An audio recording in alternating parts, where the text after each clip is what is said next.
what I love most about stand-up, it's like a really low-maintenance art form. And thank you for letting me call it an art form. All you need is a man and a microphone, or a woman. Although I do find microphones amplifying sound better.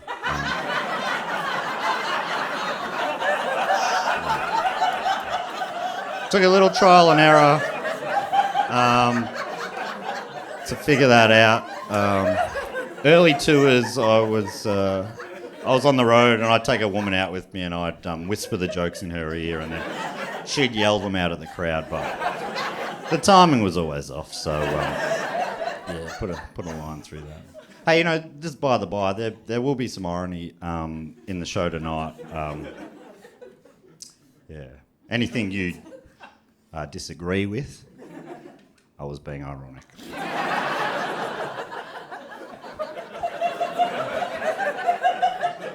I was actually, this is by the by, but I was once accused of misogyny. And I said to that woman, I said,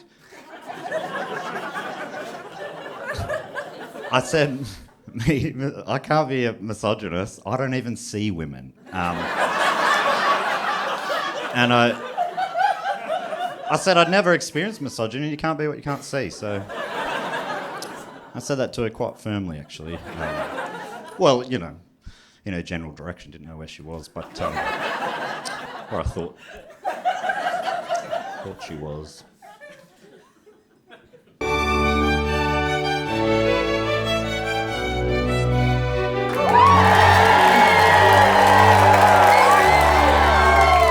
Yeah, sorry I'm not on your level. I know you're probably expecting the usual bubbly guy that you're all familiar with.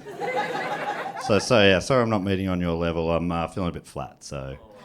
Don't fucking... Oh my God, that was awful. Please, whatever that was, don't do that. No, I'm feeling really flat. So I thought I'd let you know right off the top of the bat because, it's not going to... It probably would be a bit of a, meddling sort of one, so just want to let you know. I think it's jet lag, something like that. Doesn't matter, but... Because I just went over to my friend's wedding in the UK about 2 months ago, and I'm actually starting to think that that's probably not jet lag anymore. You know what I think it might have been? This awkward interaction I had on the plane. So, so just so you know, that's why I'm a bit off. Don't want to leave anyone behind. Hey, why don't I tell you about it? Would have been weird to bring up otherwise, so may as well give you a few more of the deets. So on the flight, I was sat next to this young fella. He introduced himself as Chris. He was about 19 years old, and he confided in me straight away. He goes, "I'm actually feeling a bit nervous. I've never flown before." And I'm like, all right, buddy. I know what you're saying. You need a mentor. I'm ready to fill that role, no worries at all. I'll take you under my wing, easy, mate. And I thought, all right, how do I break the tension here? How do I ease the nerves on him? And I thought, I know exactly what to do. And I leant in and I whispered in his ear. I said, "Hey, Chris, you're about to join me in the Mile High Club."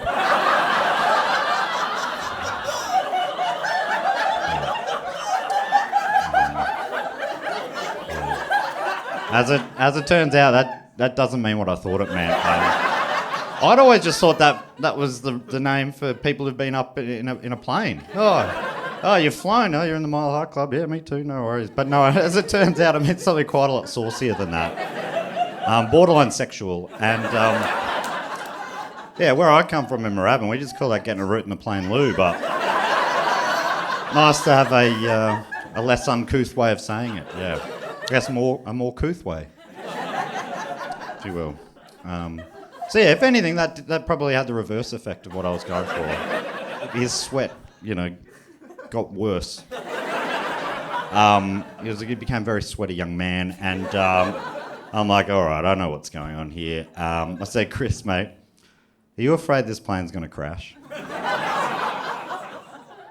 And he said, I wasn't thinking about that. I said, "Fantastic, we'll keep that up, because There is absolutely no need to even consider this plane crashing because the odds are it won't.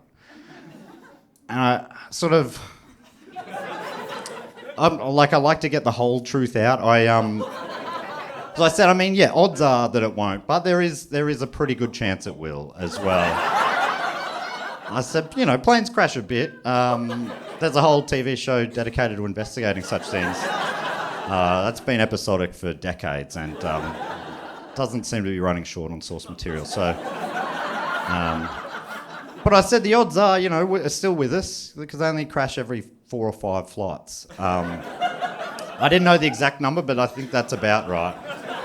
And I said the odds are we're on one of the 3 or 4 that makes it to the other side, so you can rest easy. And I said I know we do have a connecting flight, and that hurts our odds a little, but let's take it one flight at a time, young man. Okay. And it was around that point that I think he'd maybe had enough wisdom for the moment because he started putting on his headphones and he selected some in-flight entertainment, which is a pretty advanced move for a first-time flyer. So obviously what I did was I pulled the headphones back down off his head. I said, Chrissy, mate, while I've got you, that's rude in the air or on the ground, mate. That's a no-no. That's a faux pas. So just keep them down, thanks, mate. I've still got some wisdom for you. And then I couldn't think of anything else to say. So we sat there in silence for the rest of the flight. Respectful silence, I would say. Until we landed, the seatbelt sign went off. First time flyer, he doesn't know that it's... You wait till the doors open, otherwise you just get caught in the log jam. But he was up like a shot as soon as that seatbelt sign went off. Almost like he was trying to get away from me, even though I know that was probably not the case. But in his haste, he accidentally left behind his hoodie on his share kids today. Am I right? So he's a couple of metres away, half under the overhead compartment, sort of waiting for the door to open. And I said, Chris, matey, Chrissy boy, trying to build rapport with a nickname there. Chris. It took me a while, but eventually he turned around. Chris. And he goes, oh, I'm all right, thanks.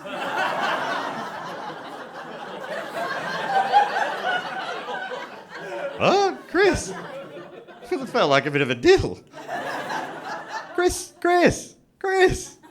You're cold, matey. Come on, catch a death of cold out there, mate. He turned around and he said, oh, I appreciate it. I really do, but I'm all good. He turned back around.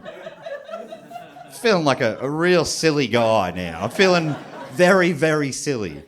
People are all looking around at me going, I'm like, I don't know, this kid. But then I looked up at my hand and I realised I wasn't holding his jumper. It was that free blanket everyone gets on the plane. Chrissy boy. Chris. Had to commit to it a little longer, but no, it was Chris. It was done. See, I don't think I got jet lag. I got jet regret, if anything. I've not been able to forget about it. I think about it every day. I haven't been able to forget about it for more than one reason. My friend, I didn't tell you, was flying with me, and he has not let me forget about it. He's messaged me every few days since with just a one-word message, pretty efficient, and that word is Chris. All caps, different amounts of exclamation marks. I laugh reacted the first year. Oh, yeah, very good. Very funny stuff. I'm a good sport. Second one came in, oh, yeah. Third one, I said, mate, we get it. I try to help out a kid. And I look silly. Time to move on. And then he responded with just a one emoji response. He's very, very efficient with his texting. And do you know the emoji that's like just a fish on a hook caught on a... You know that one? So I said, what does that mean? And he said, oh, I was just winding you up, mate. You took the bait. I was just, fishing, winding you up. Got ya. And that made me really angry. As I said, that is not what you do when you're fishing, mate. That's not what fishing's about. I've been fishing, and that's not what you do when you're fishing. You don't catch a fish and go, oh, sucked in, fuckhead, you took the bait. You just don't. You just don't do that. That's not on. You know what you do when you catch a fish? You knock it on the head. You gut it, you bone it, you cook it and you eat it. And it's totally different from what he did. Sorry, you debone it.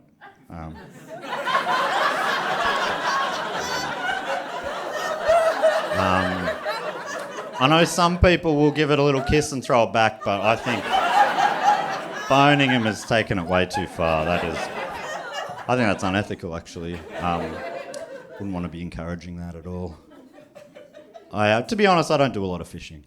But I think that's right. Apart from for compliments, actually. I do a little bit of that. So, on the off chance, how do you think the show's gone so far? It's great. Bloody hell, wordy. It's great. It's great. Thank you so much. Actually, I think that one wasn't legal size. Might have to throw it back, you know? As far as compliments go. Bit of fun there. Bit of fun.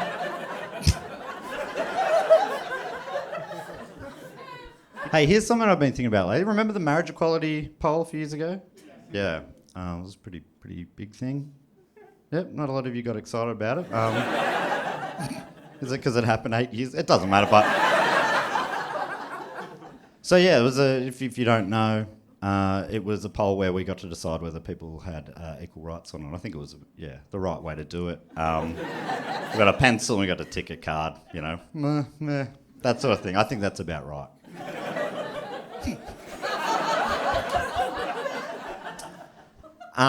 But yeah, it was sort of yes versus no. It was pretty close. Any yes voters in? Okay, that's 50-50. I'd say. I know I can see you, but that side, very quiet there, but a bit supportive down here. Okay, well, so a few no voters in tonight. No worries. You find out who your audience is eventually, and well, you'd remember this. You'd remember your side of you were using real negative sort of scare campaign tactics. Remember that? Well, of course you remember that. But you were saying stuff like, if we allow marriage equality, that'll be a slippery slope. Eventually the whole world will turn to shit. Remember saying stuff like that? Well, it's a few years gone by now. And in the years since, I don't think the whole world has turned... Things have gone awry, haven't they? They might have been onto something, actually. No, I don't think anyone's suggesting that marriage equality led to COVID or the untimely passing of our Queen. I don't think anyone suggests that. I'm certainly not suggesting that. But if you do believe that, this next thing I tell you, you were not going to like. Because I'm one of the many people who single-handedly brought marriage equality to Australia. With the campaigning work I did. In a less mixed crowd, that would get a round of applause, but obviously everyone's a bit wary of that corner over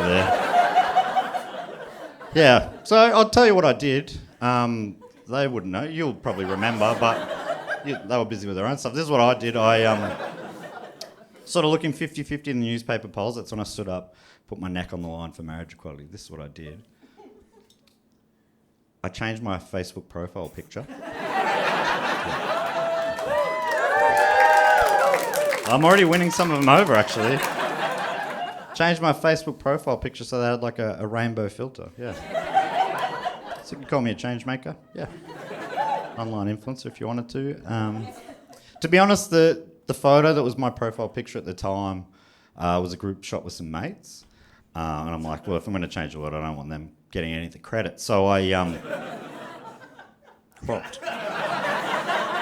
cropped in nice and tight on my face. Kind of thinking that the filter would adjust, but it didn't. It ended up cutting out most of the colours of the rainbow, leaving only green, yellow and red. So I think a lot of my friends and family just thought I was supporting Rastafarianism, but I think either way my message of peace and love still got across, so it's the main thing. I did believe for a long time I did more than anyone else for marriage equality. I really did believe that.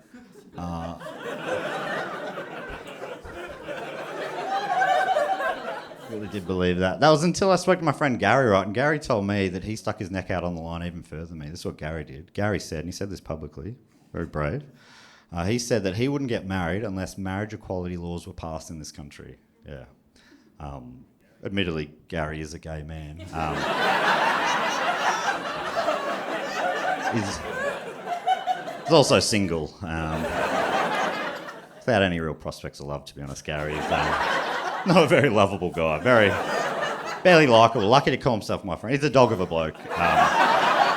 He's a real piece of shit. If you ever see, he's a dog. He's a piece of shit. He's a love. Sorry about that.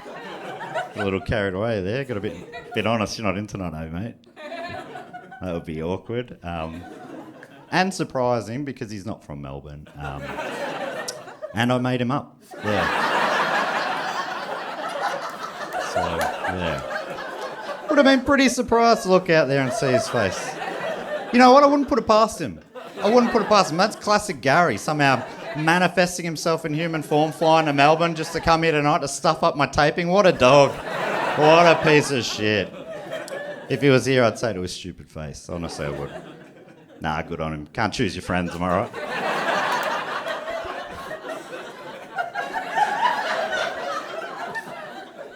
I'm glad marriage equality is here. I love love. Tell you that for nothing. Well, I don't know what I love. I like love. I really like it a lot. And yeah, I think that's why I'm glad marriage equality is a thing. More people get married. That's great. Marriage, that's where love exists. But I have been to a few weddings over the last couple of years, and I've noticed some stuff. And I think some of it is a little outdated. I'm sorry, but yeah, I'm here to speak truth to power. So. I was actually at this UK wedding. I was saying to a woman I met there, really old-fashioned stuff, like the language, even how they make them say "I do." No one talks like that. Maybe like the Queen at a McDonald's drive-through, maybe. Want fries with that? I do, maybe. But I don't think you're out. I certainly don't talk like that. Well, how the father of the bride, they say they're giving their daughter away. What is this, hard rubbish day? What's going on? Sounds like an ad on the Brunswick Buy, Swap and Sell, Hey, giving my daughter away, free to a good home, no tire kickers. Oh, hey, are you still giving that daughter away? Be a nightmare. Scenario just made up. Absolute nightmare it would be. They're so expensive as well, have you noticed that? Love shouldn't cost so much.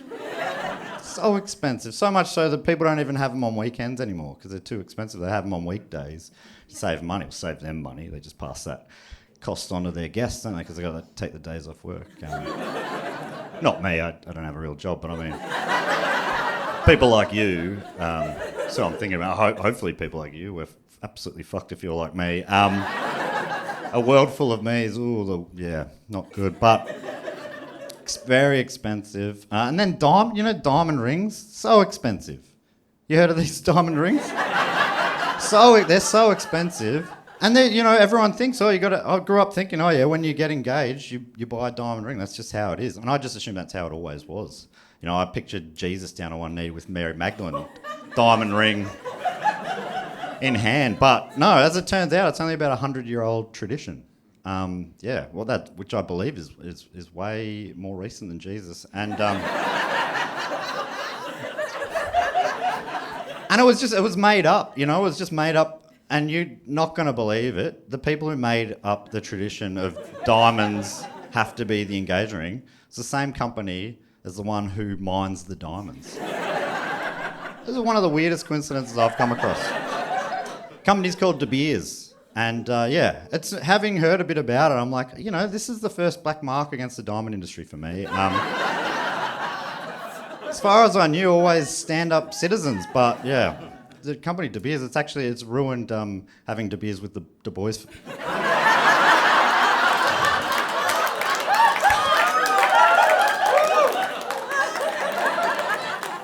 I've not said that out loud before.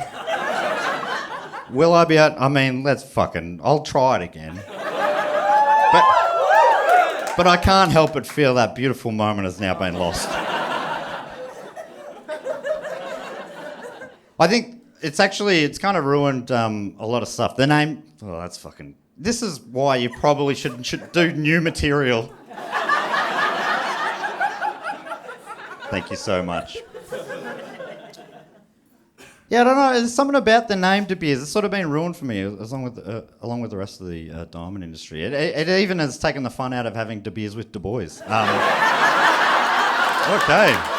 Yeah. Well, that's gonna feel weird.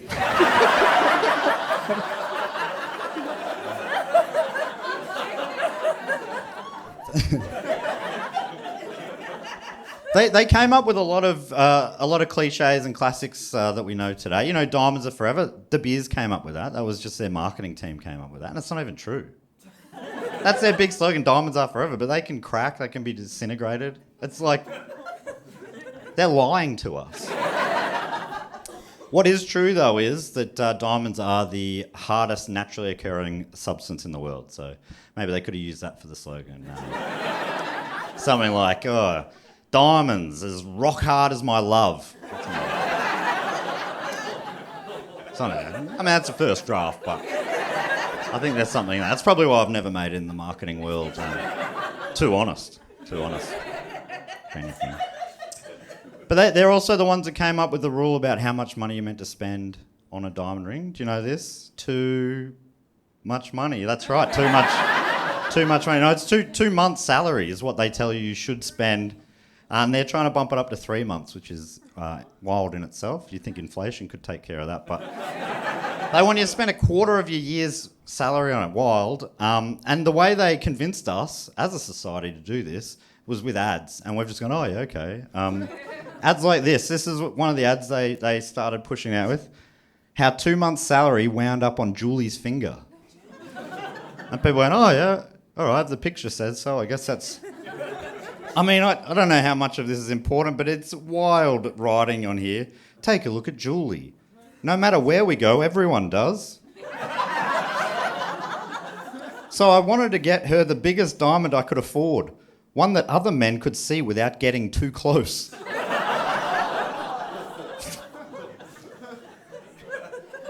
But I found out that 2 months' salary is about what a really nice diamond costs nowadays. How's that possible? How's that possible that everyone earns different money, right? Or do you all earn the millions that I...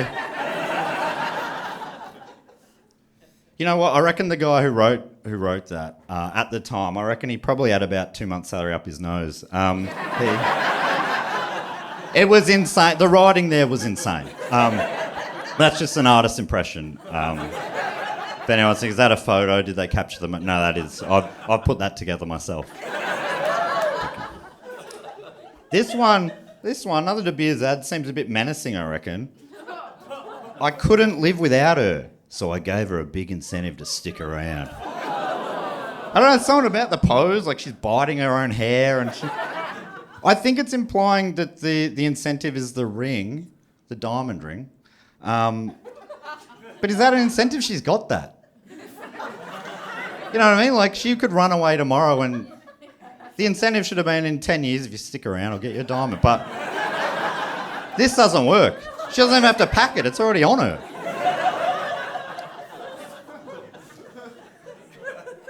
So De Beers had the women market locked down. They got them engagement rings, that was done. They started doing wedding rings, anniversary rings. They even started doing diamond rings that women could be buried with, you know, which is, yeah, a bit weird, I think. They're the ones bringing it out of the ground in the first place, so maybe a bit of a conflict there, I don't know. But they honestly, I think what they want to do is take them out of supply so they can keep... Anyway, but at one point, I think it was 70s or 80s, they started going, you know what, women, we got them covered. What about men? Let's start marketing to men. And this is a bit of a spoiler. It did not work. But they gave it a good shot. I don't think they quite got the same sort of poetic stuff going as a diamond is forever and that sort of stuff. This is the main slogan they went with for Diamonds for Men. The man's diamond. Guess it is what it says, but very, relatable stuff here. after we bought the ranch, we didn't know what to get, so she got me a diamond. Anyone was wondering what to get after a ranch? This is probably my favourite one of them all, though, Man Diamond. What about this? She has a mind of her own. She gave me a diamond. Isn't that great? It's a reverse psychology or something like, ladies, if you're sheep, don't worry about this. But if you're independent thinkers, do exactly what I tell you right now. This is great copy. It says, last year she took me to a great little restaurant for my birthday on an island I'd never even heard of. Pretty relatable stuff again. Like, I don't know if he's bad at geography or he's dating Magellan. I don't know what's... But then he says, this year, she gave me something even more unexpected. More unexpected than a brand new island.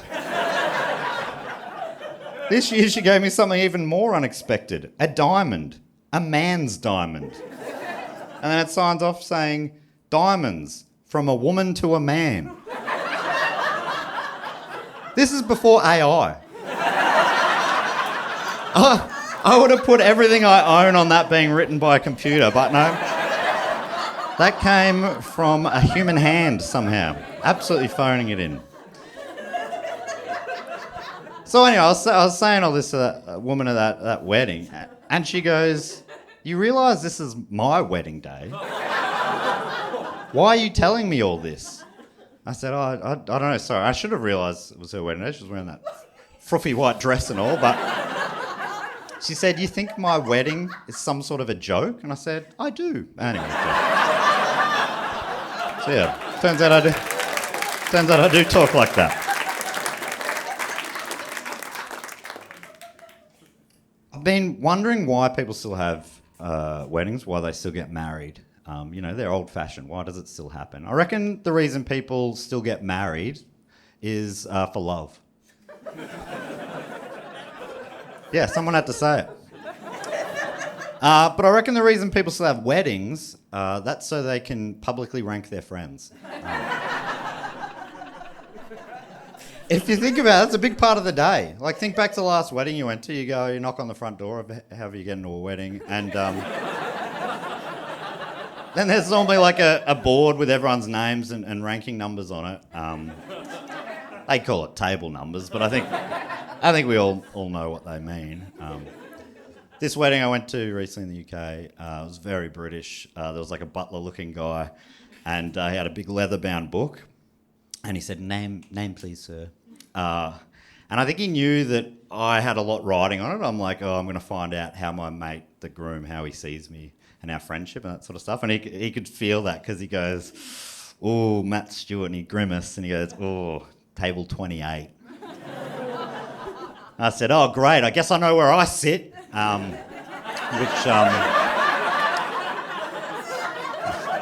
think I had the tone a little off there, but I had the tone a little off. That was about right. I didn't even recognise the bride, so back corner was probably about right for where we were. And it's not like the back corner, table 28 or whatever. You're ranked there, you know where you sit, but you got invited, so you made the top 100 or whatever. Pretty good. But for the people who made it, you're at the bottom of the pile. And that works its way all the way down to table number 1, which is normally where the bridal party are. And they must be feeling pretty good. They're like, well, number 1, we made it to the top. Certainly won't be getting publicly ranked any further today. Well, they would be wrong. Because at some point during the reception, the groom will get up and do a little speech, ding, ding, ding. If there is a groom, I should say. There's not always a groom, based on the thing I was saying before.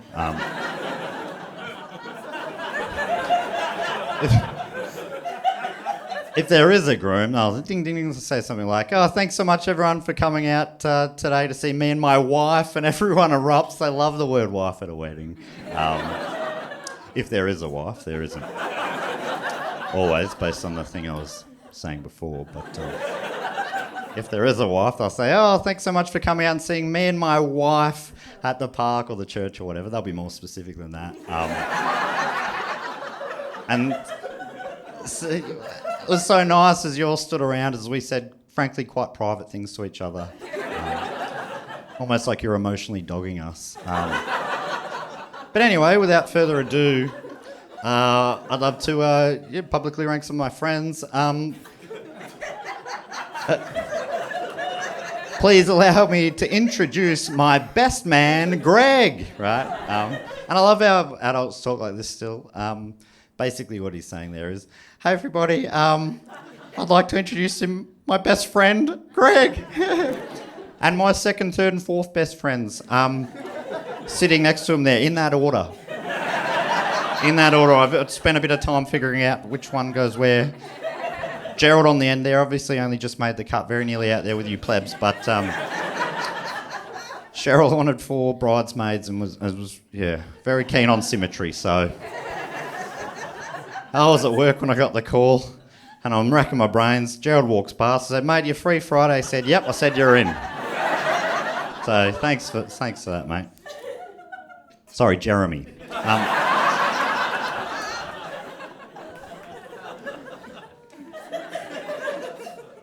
I think my favourite thing about going to weddings is the cuisine, the food. It's the best food I'll eat all year. And I'm just talking about those little rolls and butter. Whew. Give me 3 courses of that and I'll be stoked. But no, that's usually just the beginning. Normally they put on a fancy feast after that, often even human food. And they...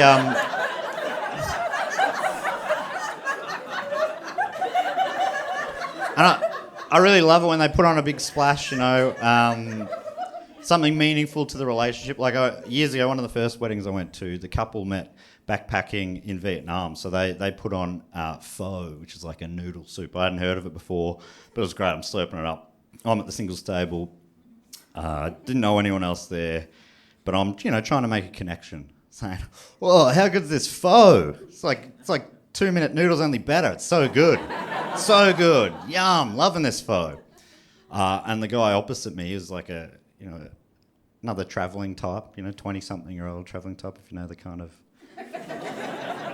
people I'm talking about. And he said, actually it's pronounced pho.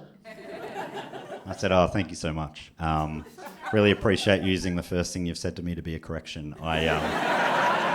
See this being the beginning of a long and beautiful friendship. So, no, I love that. I love the pho. I love how they do that. I've been wondering, has that always been a thing, a tradition of like putting on something important to you as the meal at your wedding? So I asked my nana, and she said, yeah, it was the same back in her day, and she made a real big scene and was the talk of the town in Moorabbin back in the day. I said, oh, what'd you serve? And she said, spaghetti bolognese. Well, this is in the 1900s. Can't be more specific than that, but I love that. I love that idea that was like, oh, that's so exotic. I said, oh, and what was the dessert? He said, oh, just a bit more plain. It was frog in the pond, but it was served Alfredo. So, but they, I really wish if I had a time machine, you know where I'd go? I'd go back to that day. I'd be there at that wedding. Obviously, couldn't be there the first time around for obvious reasons. I had other plans, but if I could now, I'd go back in a time machine just so I could be the guy there going, actually, it's pronounced spaghetti, a bolognese. If you're worried, I am allowed to do the voice. My nana is Swiss Italian, so I'm basically a quarter Swiss Italian. So, yeah, pretty much got pasta sauce running through my veins. So. Well, about an eighth of my veins, if you count the eighth that is melted down Toblerone. And then I guess the rest is sort of pureed potatoes and haggis. But anyway, the point is I'm allowed to talk like that. I grew up eating pasta. I had spaghetti from a very early age. I grew up with pasta privilege, and I'll give you, I know there's a lot of laymen in. I can teach you a bit about the culture if you like. The best way to cook it, if you don't know, al dente. Sorry if there's a bit inside meatball, but the al dente, if you don't know, that is Italian for slightly underdone. And beautiful language. And this is a trick. If you're cooking al dente for the first time, this is what you do. You grab a couple of spaghettis when you think it's al dente, and you flick them against the backsplash, the tiles in your kitchen. If they stick, then it is al dente. Unfortunately, when I was told this, they didn't tell me it's not the same for the sauce. And yeah, I made a pretty big mess. Remember that first time Dad came home, he said, "This is not molto bene, mate." Yeah. No, that's stuck with me, so... It's so funny to me that back then, in the 1900s, like, pasta could still be seen as exotic in Melbourne. I love that. It makes some sense. You know, we had a lot of Italian migrants back then, but way more British. And they, as it turns out, had no idea about pasta. So much so that the BBC was able to do an April Fool's Day prank where they did a fake news story where they said that pasta grew on trees, and like a lot of people believed it. Apparently the BBC phones were running off the hook. People going, "Where do we get these spaghetti trees from?" They seem so silly, the English, don't they? Pasta doesn't grow on trees. It's a root vegetable, grows in the ground. But they're silly in a lot of ways, the English. Like they supposedly speak the same language as us, but they say all the words wrong. Or as they would say, wrong.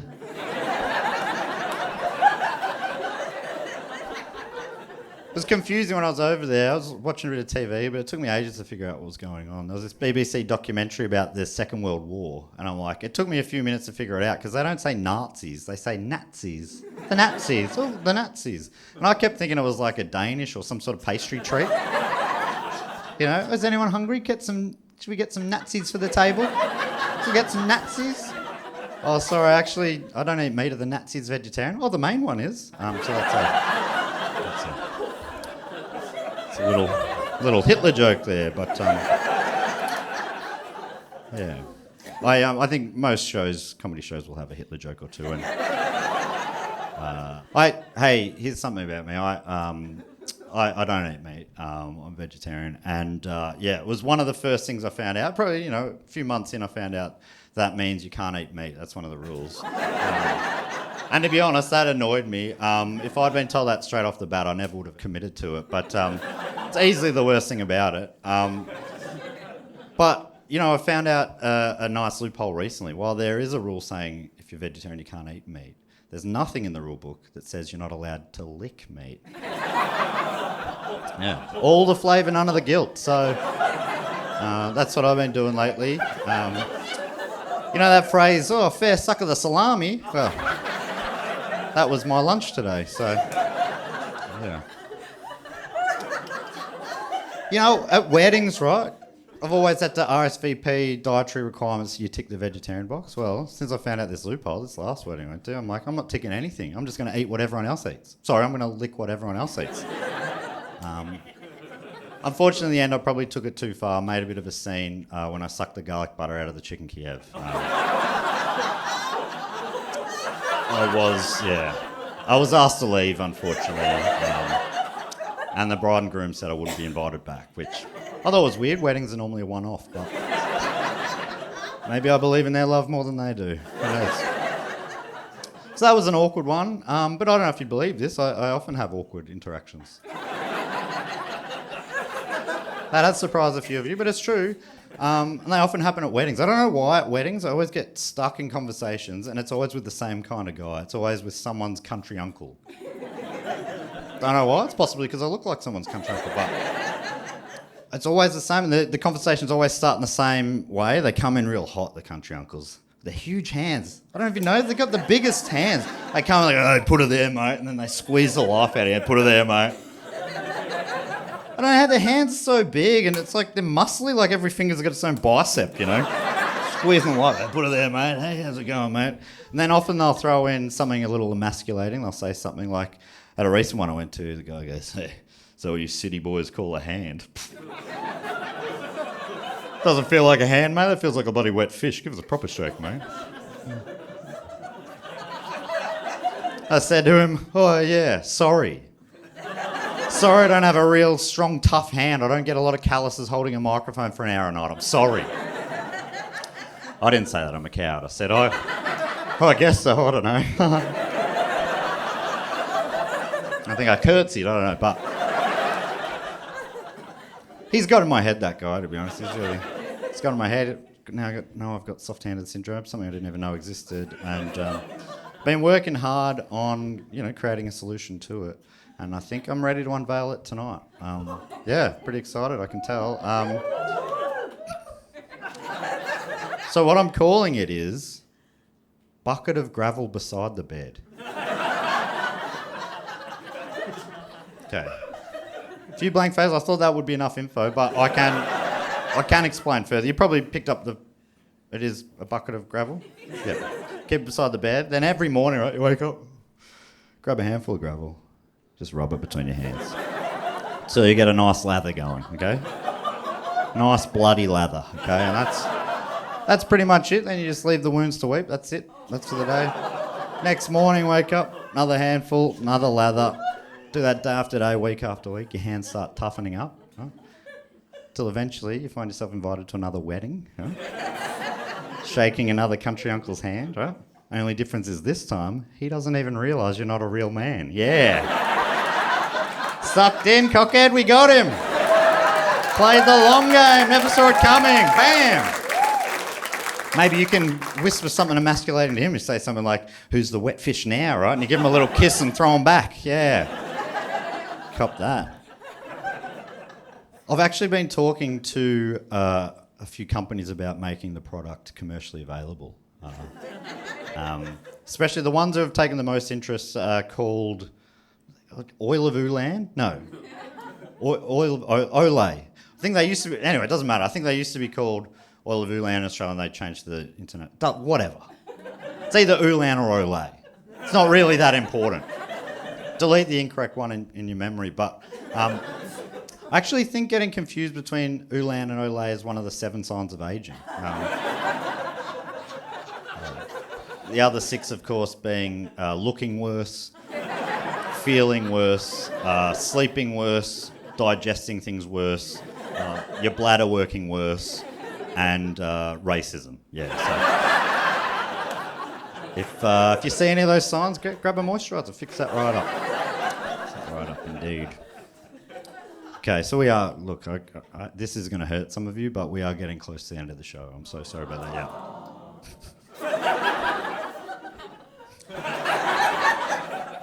Yeah. And look, I know odds are some of you are having an awful time and can't wait for it to end. That's just a numbers game. With thousands of people in any room, you're going to have a few who wish they were doing something else. Fair enough. And I'm often in that position. So this is what I would do if I was you, having a really bad time. Ask myself hypothetical questions. Okay? And you can do that too. So if anyone's having a bad time, I know some of you are, this is something... You just close your eyes and you work your way through this. You'll probably open them in 10, 15 minutes and we'll all have gone. So these are classic. Love these. Who would you rather? Would you rather, those sort of ones? What about this one? Who would you rather fight? A duck the size of an elephant or 10 elephants the size of ducks? It's pretty good. That should take 10 to 15 at least. The first time I was asked that, I was on a weekend away with people I didn't really like, and I really dove into it. I got the spreadsheet open, pros and cons. Used the full 48 plus hours on it before I came to a conclusion. Putting you on the spot because you haven't had that time. Who would you go instinctively there? 10 elephants. Yeah, you got to that a lot quicker than me. That is, yeah, that is spot on. A huge duck, that would be a psycho choice. I'm afraid of duck-sized ducks, let alone one that could get you in one gulp. They get you in the air, in the water, anywhere. You couldn't run. Yeah, you were right. I'll be honest, the cons column was a lot bigger for that one. Whereas the elephants, they'd be borderline adorable. That'd be cute. And even if they did turn on you, they can't fly, they can't swim. You just go up a tree and hope they forget about you. Although they probably won't, it's not in their nature. So at least you got a plan, I guess. At least you got a plan. I think the last time I was sitting in a room like this, bored out of my head like some of you are, I was at my friend's wedding in the UK. Good friend of mine, and it dragged on. It had the full mass and everything. And it was into the second hour, and I'm running out of hypotheticals. I'm like, I'm nearly going to have to pay attention to what this guy's saying. So I was sweating, you know. I'd already redone the duck and elephant one. I was starting to make them up. I was getting desperate. I was saying stuff like, who would you rather be, a peanut or a man eating a peanut? You know, like, it was nonsense. It was nonsense. But I was doing my bit. I'm putting you on the spot here. Like, you're one from one. Who would you rather be in that scenario? Yeah, this one is tricky. There's a few things to think about, especially if you're anaphylactic.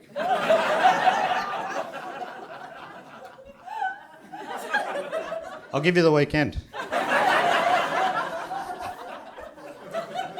That one was actually quite easy. One of the answers was being a peanut.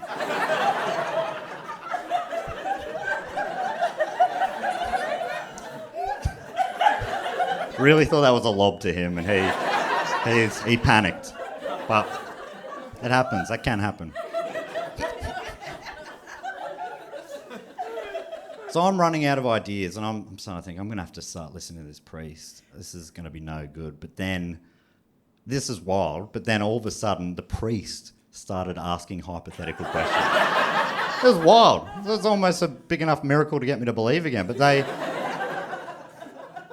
he didn't call them hypotheticals, he called them the vows, but basically the same. Saying stuff like, hey, will you two be together in good times and bad, sickness and health, better or worse, that sort of stuff. I'm like, they're dull, but they are hypotheticals. Some of them pretty easy as well, you know. Like, better? Yeah, I reckon we can do better. We're happy with this? I reckon we'll get through better times. Sickness and health. Health? Yeah, I reckon we can do health. We're wasting our time, mate. Sickness, on the other hand, that's trickier. I'm going to have to ask, what kind of sickness?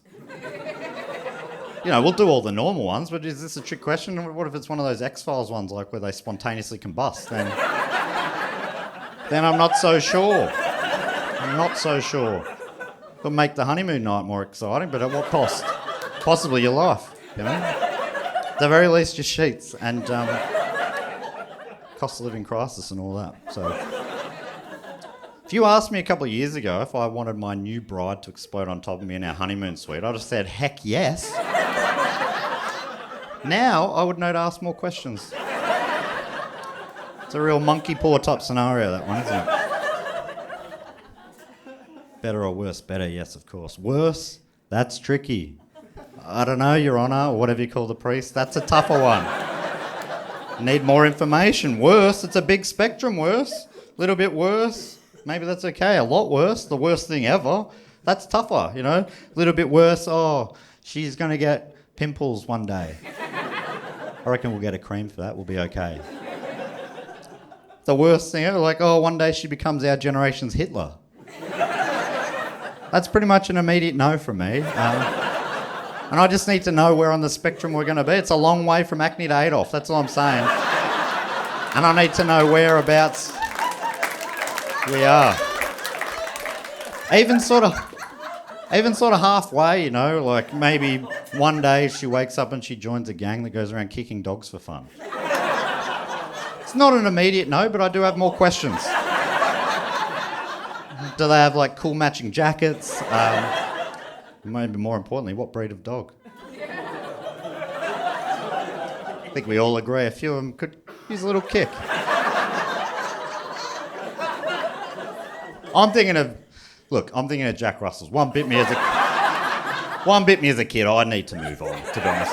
It wasn't his fault. I'm ready to move on now. You know, these questions, better or worse, sickness and health, they've been asked at weddings for so long that I think like my great-grandmother was asked the exact same sort of questions.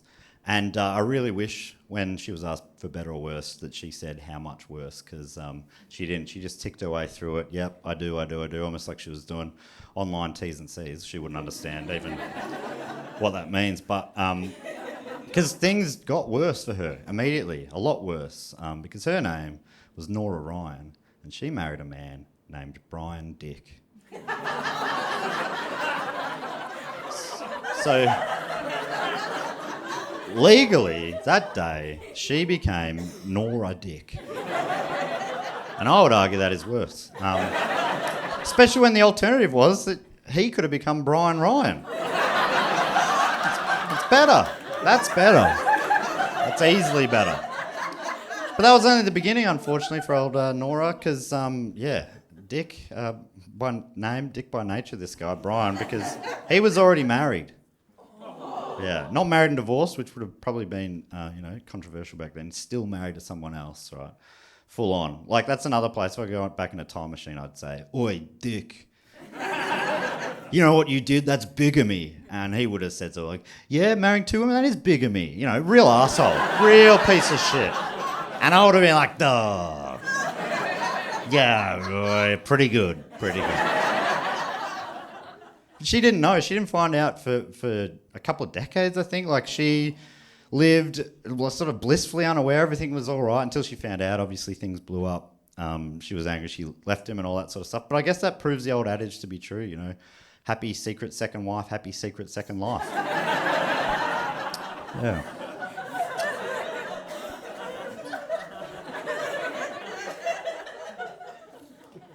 I reckon my favourite hypothetical I've ever been asked was when we're killing time on that flight home, actually, from the UK. My mate goes, "What would you do in this scenario?" I'm like, "Oh, here we go." I'm leaning in, you know. He's like lowered his voice. I'm like, "This is going to be good." He said, "There's a knock at the front door." I was like, "Oh, yeah, okay. This is storytelling now. This is fantastic." He says, "You open the door. On the other side, it's you from the future. Not too far in the future, about 5 years, you can still tell it's you. And future you says, 'Hey, Matt,' and he said, in your case, if it was a different person, it would be their name." I'm like, "All right, you're getting bogged down now in the details." He said, future you knocks on the door, he says, "Hey, I'm from 5 years from now, and in my time, everything's turned to shit. People are dying. They don't know why. Could be marriage equality.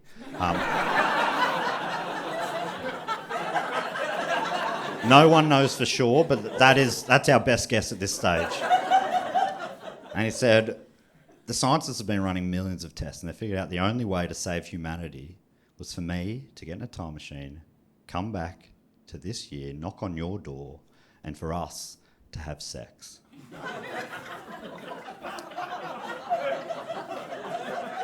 So my mate goes, "In that scenario, would you have sex with yourself?"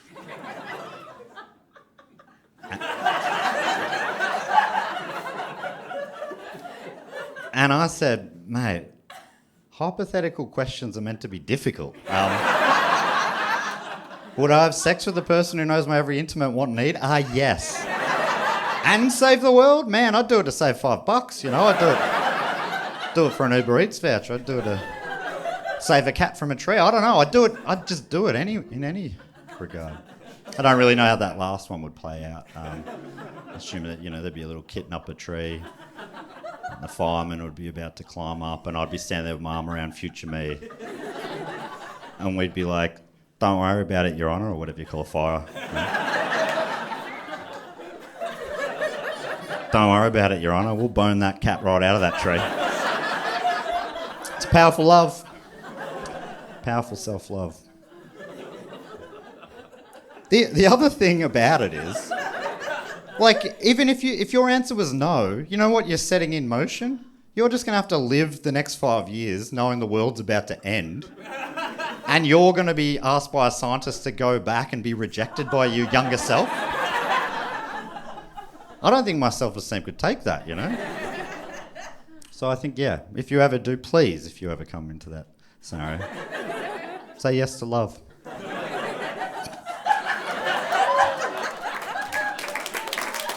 I've noticed at weddings that language has changed, right? The ones I first went to 10, 15 years ago, they used to say, "I now pronounce you man and wife." Now they'll say, "I now pronounce you husband and wife." Almost like they think of the two as being equal, which... remember that irony thing. And yeah, you just don't hear man as much in a lot of phrases like that anymore. I think we're moving to like a post-man world in that way. Like, you remember when everyone used to say man diamond? Like, you don't hear that. You nearly never hear that anymore. So I think in a lot of ways that whole man thing has gone away. But there are a few holdouts, a few phrases that I think have man in them unnecessarily. You know, have you ever heard man bun, the hairstyle? Man bun? Like, is the man part of that required? I don't know. If I said to you, oh, there's my mate over there, and you're like, who? And I go, oh, the guy with the bun. Would you be like, I don't understand. I don't see anyone with any baked goods. What do you mean? I believe you would figure it out, you know.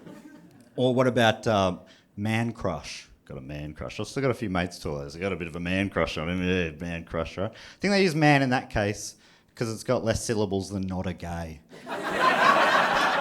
It's a man crush, all right? It's a man crush. Very important you know it's not a guy crush, it's a man crush. Got a bit of a bloody man crush. We're going on a man day, not a gay day. This is a man day. Well, your man bag, sometimes not a handbag, mate, it's a bloody man bag, right? It's not a handbag, it's a bloody man bag. Keep man things in it, you know, like bricks. Hammers, this is my man bag. I keep my sadness in here, it's my man bag. Keep all my emotions in here, it's my man bag. Got a diary and a journal in there, don't look at it, don't look at me, it's my man bag. Sort of understand what they're doing here. They're taking something they think is too feminine, making it more masculine with the word man. Pretty efficient, really, if you think about it. But if that is what they're doing, taking something they think is too feminine, making it more masculine with the word man, then what's the go of man caves? People are going around thinking caves are too feminine on their own. Not going down that cave, mate, I'll tell you that. Not going down that cave, so stalagmites and body oestrogen. I will not be going to that cave. I will not be going to that cave. I'm going to be down in my man cave, where I've got fox footy, pile of bricks, and quite a few issues to work through personally. And wouldn't mind doing it away from the wife and kids if you don't mind. Thank you very much. Get a similar thing with jobs sometimes. Like a mate of mine recently told me he's going to do a bit of male modelling. I'm like, I've known you a long time, mate. You can just say modelling. Or you hear male nurse sometimes. You're not a male nurse, you're just a nurse, right? You're not a male model, you're just a model, right?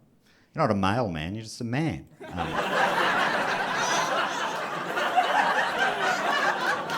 This one has got me in a few awkward interactions. There's this weird guy who rides this funny little motorbike around my neighbourhood most days, and he's always got things with my name on. I'm like, what are you doing with that? And he said, I'm the mailman. I said, mate, you're just a man now. Give me my package. Nearly every day. Nearly every day. I guess that's what I was saying. I think we're living in a post-man world. Well, okay.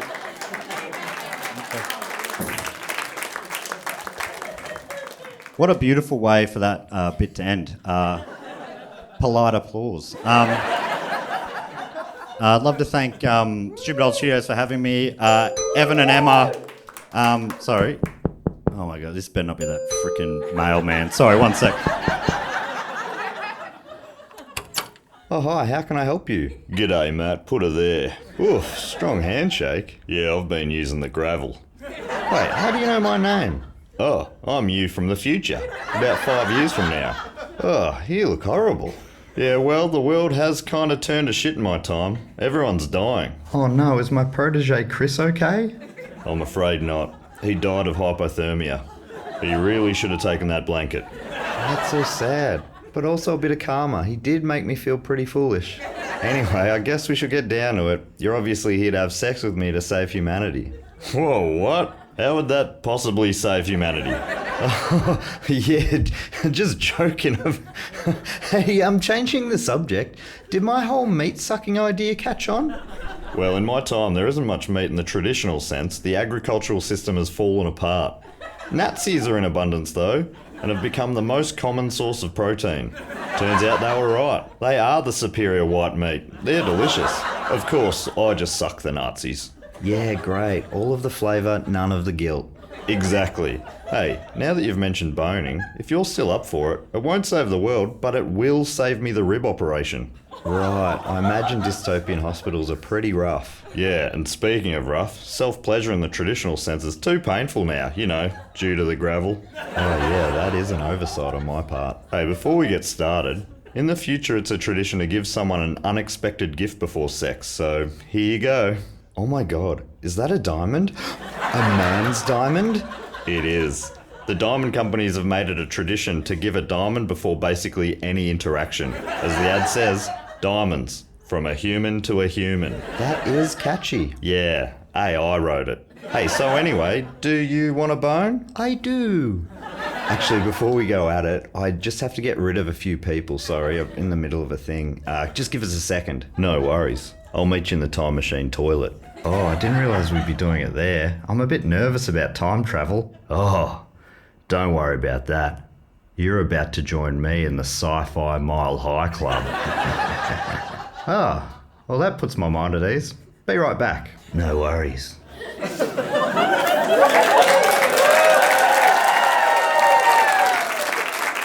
Hey, whoa.